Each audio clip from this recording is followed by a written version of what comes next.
This is a story about why I fell in love with the breathing practices known as pranayama.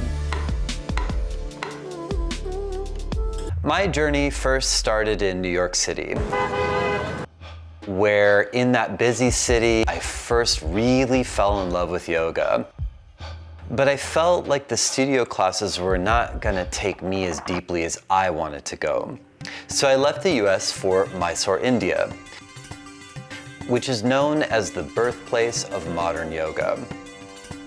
And I began my study with a man by the name of B.N.S. Iyengar, who taught the traditional Ashtanga yoga and pranayama in this room above a temple inside the Mysore Palace. These were the same practices he had learned as a young student of T.K.S. Krishnamacharya, who was a legendary teacher who had revived the practices of yoga in India and popularized the vinyasa method, which went on to spread throughout the world as flow and power yoga.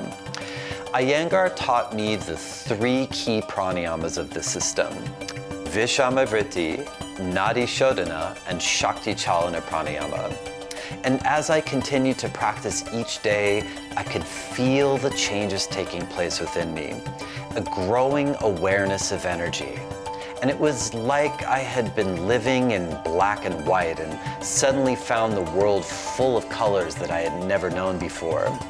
So I dove into the ancient texts and to learn everything that I could, and found that the origins of yoga were all about the breath. I then looked into the modern research and found that there are so many benefits in conscious breathing that even the science describes it as life-changing.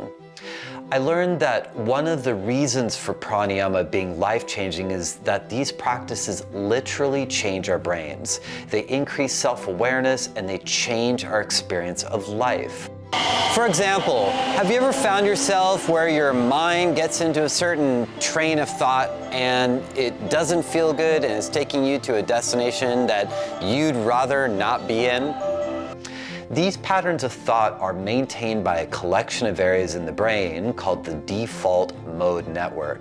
And pranayama switches off the default mode network, which means that with practice, we spend more time being conscious and less time in autopilot mode. So as a result, if we find that we're on the wrong train, going to a destination that we don't want to be in, we can get out at the next stop and change trains. This means that we'll have a better ability to handle negative emotions, and we can more easily create the life that we want. I also learned that there are some really positive effects on the health as well, like building energy. Plus, it lowers inflammation and chronic pain. And by breathing and holding your breath, you're expanding your lung capacity. And studies show that lung capacity is the greatest indicator of how long a person is going to live. So it's been about 25 years since I first met B.N.S. Iyengar and started that first deep dive into pranayama. And you know what? I still do my practice. So why pranayama? Because it makes you more focused, relaxed, and in a better mood. And it's perhaps the greatest thing with the most amount of leverage that you have to support your health and your well-being. There is a great potential right underneath your own nose, and it begins right now, just simply by becoming aware of your breath.